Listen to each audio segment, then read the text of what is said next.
Hello and welcome to my YouTube channel. Today I will present an article, 10 Things You Need to Know Today, October 2023. 1. Israel escalates strikes against Hamas.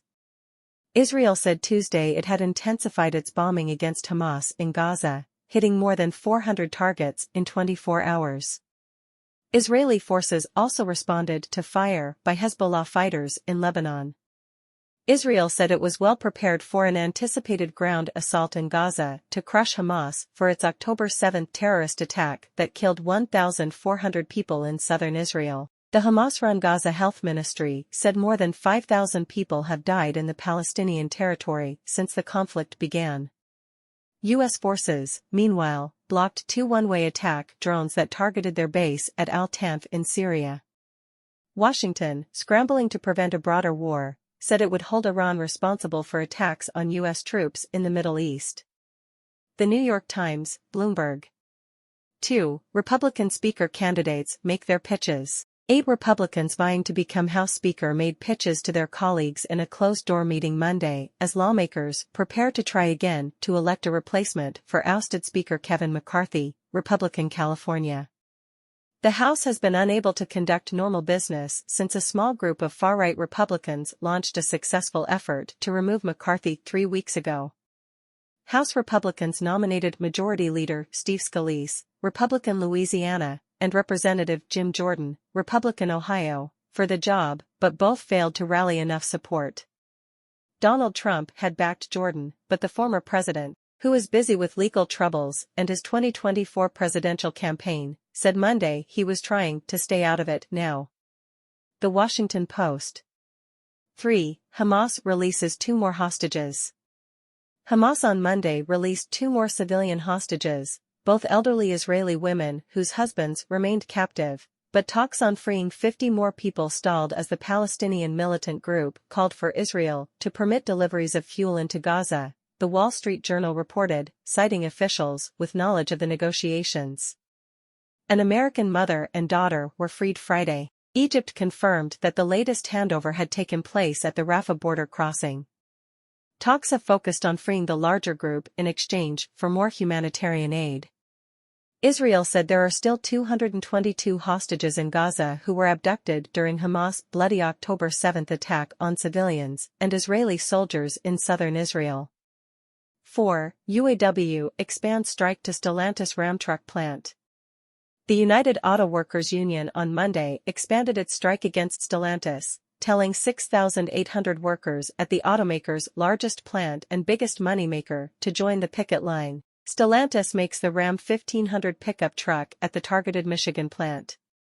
The UAW said Stellantis, which makes Dodge, Jeep and Chrysler vehicles, had the worst proposal on the table in the union's first-ever simultaneous strike affecting all 3 of the big Detroit automakers, Stellantis, Ford and General Motors.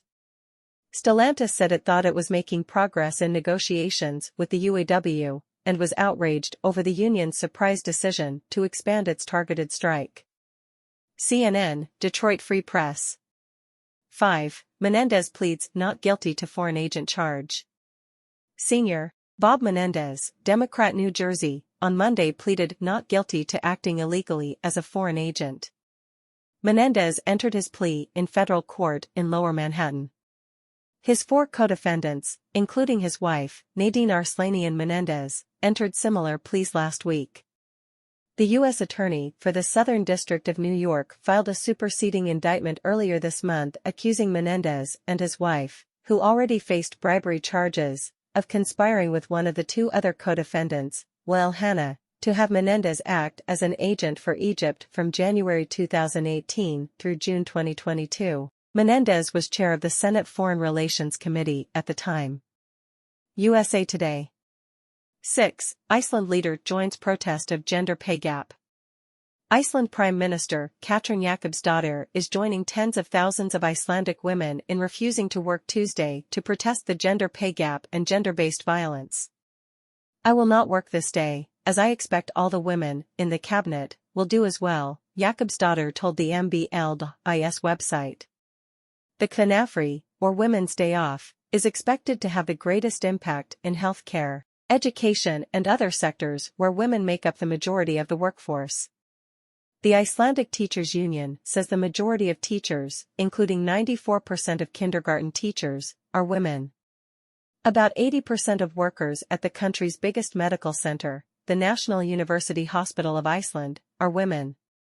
BBC News. 7. Off-duty pilot charged with trying to cut engines on passenger flight. An off-duty pilot who allegedly tried to disrupt an Alaska Airlines jet's engines during a Sunday flight has been charged with 83 counts of attempted murder, authorities said Monday. Alaska Airlines said the crew on Flight 2059, which was headed for San Francisco from Everett, Washington, reported a credible security threat to air traffic controllers after the off-duty pilot, identified as Joseph Emerson, allegedly tried to tamper with the controls. A pilot said in a recording posted on liveatc.net that the crew had the guy that tried to shut the engines down removed from the cockpit and subdued as the jetliner diverted to Portland, Oregon. The FBI said the plane landed safely and there was no continuing threat. The Washington Post. 8. Turkey's Erdogan sends lawmakers bill approving Sweden's NATO membership. Turkish President Recep Tayyip Erdogan's office said Monday he had submitted a bill approving Sweden's NATO membership to lawmakers for ratification. Sweden welcomed the move, which clears the path for it to join the Western Defense Alliance. Erdogan once objected to adding Sweden to NATO, complaining it protected members of the outlawed Kurdistan Workers' Party, which Turkey considers a terrorist organization. But he said at a July summit that he would send the proposal to Parliament when it reconvened in October. Sweden and Finland asked to join NATO last year after Russia invaded Ukraine. Finland's bid was approved in April. Reuters. 9. Passenger, freight trains collide in Bangladesh. A passenger train collided with a freight train outside Bangladesh's capital, Dhaka, on Monday, killing at least 17 people. More than 100 others were injured. The passenger train, crowded with travelers during the busy Durga Puja holiday season, tried to switch tracks on the way to Dhaka, and the freight train, which was headed in the opposite direction, slammed into its last two coaches. There were 300 people packed into the cars.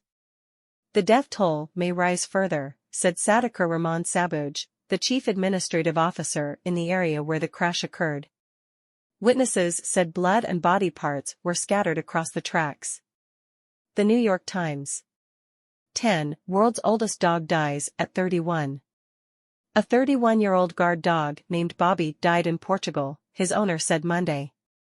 Bobby, a purebred Refiro do Alentejo, a Portuguese breed with a typical life expectancy of 10 to 14 years, ranked as the oldest dog ever, according to Guinness World Records. Bobby claimed the record 2 years ago when he outlived Bluey, an Australian cattle dog that died in 1939 at age 29. Bobby's owner, Lionel Costa, told the Associated Press that his dog died over the weekend at a veterinary hospital. Bobby was born on May 11, 1992, and lived on a farm with Costa and 4 cats. Costa said Bobby had never been put on a leash and eats what we eat. The Associated Press.